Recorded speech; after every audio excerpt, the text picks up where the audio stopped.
All right, I'm not Michelle, I'm Chrissy, and this is Phoebe. I'm the director of Word of Hope, which is our direct care service through Lutherans for Life.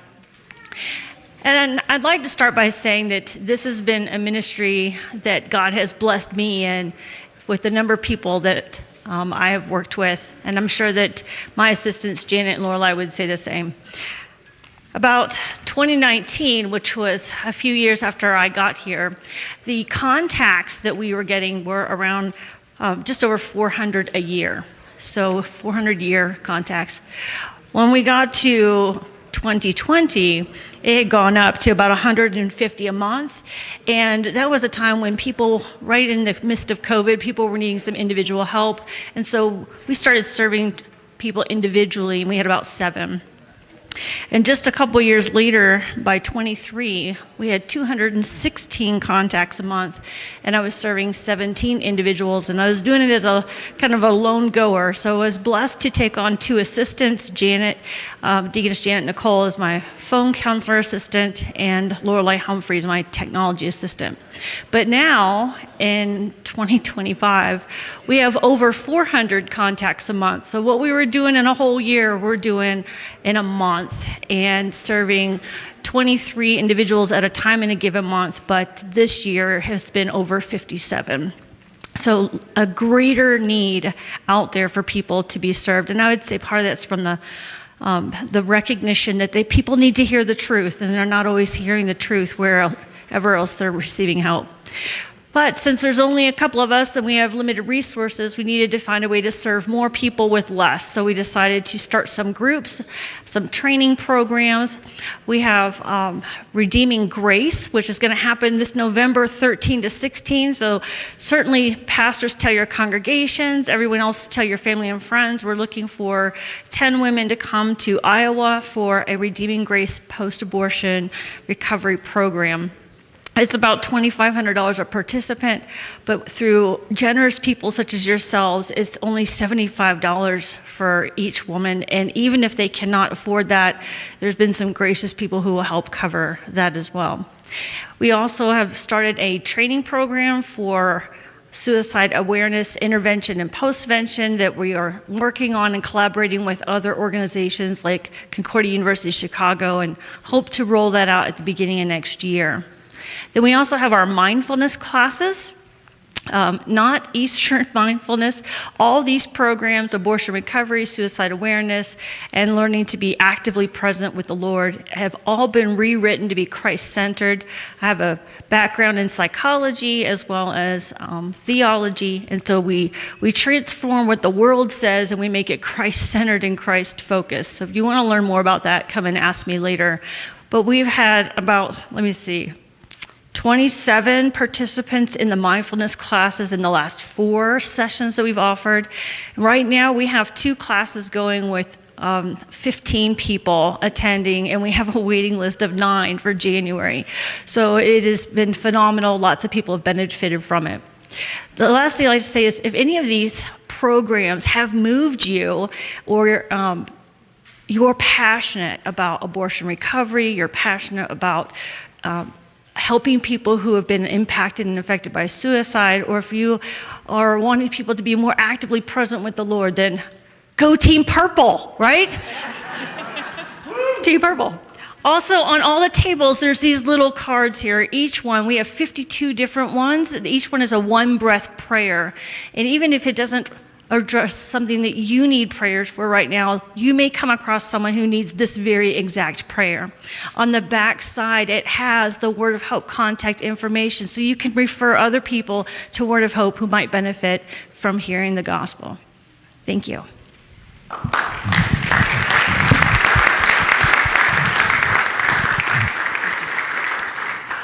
My name is Michele Bauman. I introduced myself last night as the director of Y for Life. And First, I just want to thank you. Thank you for being here. Thank you for supporting Lutherans for Life. Thank you for supporting all of the branches. I hope that this has been an opportunity to learn about all the ways that we help uphold life or serve those who are experiencing life issues. So my area of expertise is in youth. As a former teacher, that's what I spent 21 years doing. And I joined Lutherans for Life about 6 years ago. Y for Life looks very different now than when I got here. When I arrived, there were about 2 Y for Life teams at the college level and 1 high school team.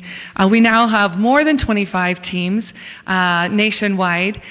And in addition, we've grown phenomenally with our college teams. So now every single Concordia University has a Y for Life team.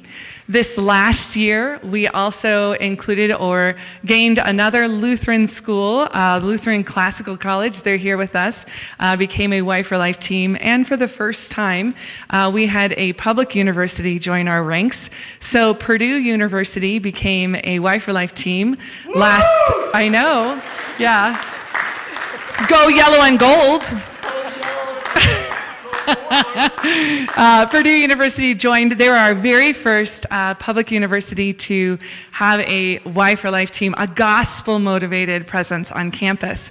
However, just because we had our retreat this last spring did not mean that we stopped growing. About 2.5 weeks ago, we gained our second public university team, KU. Pastor Kilgo is here, and he is a sponsor for that team. So thank you for that. Those teams are composed, the ones I just mentioned are college teams, but we also have high school teams across the nation, not only in Lutheran high schools, but also in churches. At Y for Life, we try to serve youth in a variety of ways. We do some online education. We have a podcast, Youth for Life, and I'll occasionally do presentations via Zoom, especially if travel is difficult. So right now I'm doing some education with actually a school right here in Colorado. We've set up some Zoom meetings. But in addition, youth really, especially post-COVID, really love to gather together. And so one of the primary focuses of Y for Life is to provide those opportunities to gather with other youth. Our biggest event happens in January of every year. It is Y for Life in Washington, D.C. It has grown more than 400% in the last 4 years. Last year, we ended up with over 500 youth in D.C., and we're looking forward to seeing who God brings this year. It's been very exciting to watch that grow, I know, just over the last few years. We have, in addition to that, a summit that happens every February that travels from Concordia to Concordia, and we'll try and loop in our new schools as well. Where we bring in between 50 and 100 youth, high school and college age. And then we do have retreats throughout the country based on the needs of youth, whether it's doing apologetics retreats or doing some training. In addition to building teams and doing programming, we have a lot of resources, and I'm sure that you've seen that over at the table. I have 2 fantastic partners in ministry, in addition to the LFL team as a whole. Corey, who is my assistant, and Diana, who helps with media and grant writing. And with the addition of that staff, we've been able to expand not only to serve junior high, or not only to serve high school and college, but also down to those littles.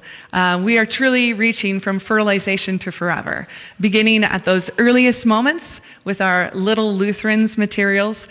We have Y for Life junior materials for our middle school students, and then Y for Life serves the high school and college youth, and then beyond. About 2 years ago, we started YA for Life, so Young Adults for Life. which serves those from 22 to about 35. And again, we're doing more gathering, and we have some materials specifically designed for them. So we are very thankful for the growth that God has given us, and thankful for your support in that growth. If you are, would like to continue to see more, go Team Yellow! Thanks again. Okay, go Team Red. Woo! Can my Reds all stand up, please? Where's our team? Woo! Thank you all. But not just thank you to the Red team, thank you for all the teams, and thank you for all of you for not only for your donations, but your prayers for the ministry. I am Michele Hartshorn, and I'm the Assistant Director of Volunteer Relations, and I'm here representing us on behalf of our Director, Virginia Flo, and she sends her greetings to you. Amanda Nix, would you just wave or stand up? Amanda Nix is our newest team member on the Volunteer Relations team, and she lives in Texas. And we also have Dr. Barb Geisfeld, and she's also in Texas, and she will be retiring from us the end of October. And I know that she's worked with some of you in the past. And we're also very thankful today for Casey. Want to wave, Casey? She was our morning speaker, and what a powerful essay she wrote.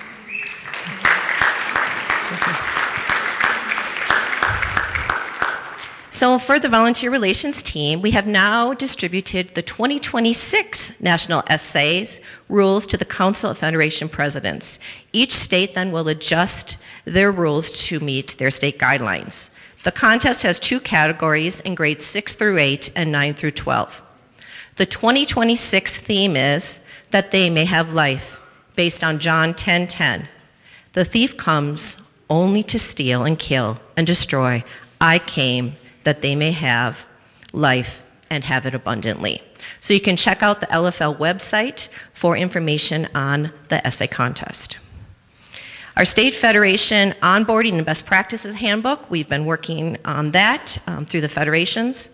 And the manual will assist the transition of new officers and will also answer procedural questions for them. The front lines, the Volunteer Relations Department was initiated in 2022. Since 2022, we have had a 10% growth in the ministry. Currently, we have 201 life ministry groups, which include life chapters, life teams, life advocates in 26 states. Will anyone who is a life advocate, a life team leader or member, life chapter leader or member, please stand.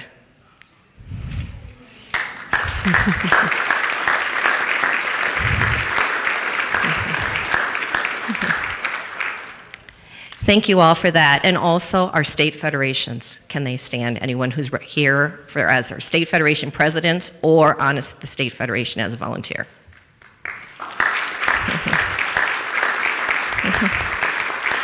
And I'm going to have Pastor Buttorf, would you stand? He is our current outgoing president. And our new president of the COFP, Gelbers.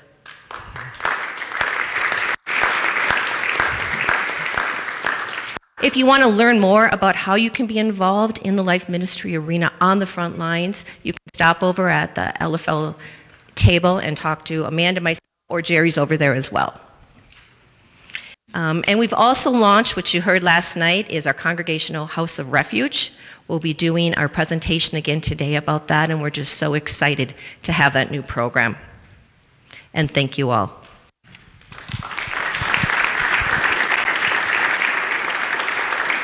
I'm not going to introduce myself again, but just to give you a little background, because everybody I'm sure is going, wow, my background is DCE ministry, so that kind of explains a lot when it comes to my personality and what's going on.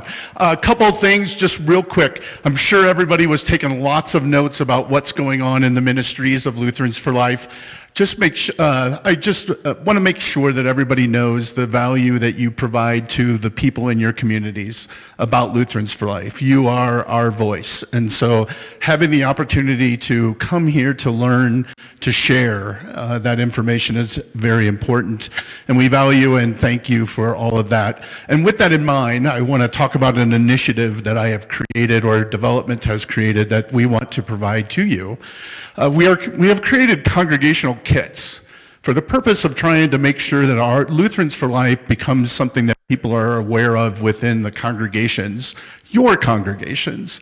Inside of those kits are bulletin inserts that we have created and printed that we want to provide to congregations so that they can put those in the bulletin inserts and make people in their churches aware of who Lutherans for Life is, about the different ministries we have. We also have something for pastors, because pastors have a very important, and they're the shepherd of the congregation, and so we have a resource for them. And then we also provide a lot of the pamphlets that are out there on tables so that people in your congregation can be aware of what those things are. I have up here my business card, and I encourage you, if you are somebody who could see value in having that come to your church and be a part of that as a way and a means for you to share the message of Lutherans for Life to those congregational members and to your church, please let me know about it. But along with that, what we're looking for is somebody who would advocate for Lutherans for Life in that congregation. Support the church, talk to the pastor, make sure that those resources that we provide in those kits are being used. So that is, if that is something that you are interested in doing and would like to have, love to have a conversation with you, and I would email or something of that nature, because this is something new, and it's a great way for you to be that voice, go to those churches, to have something in hand that lets people know about Lutherans for Life. Thank you.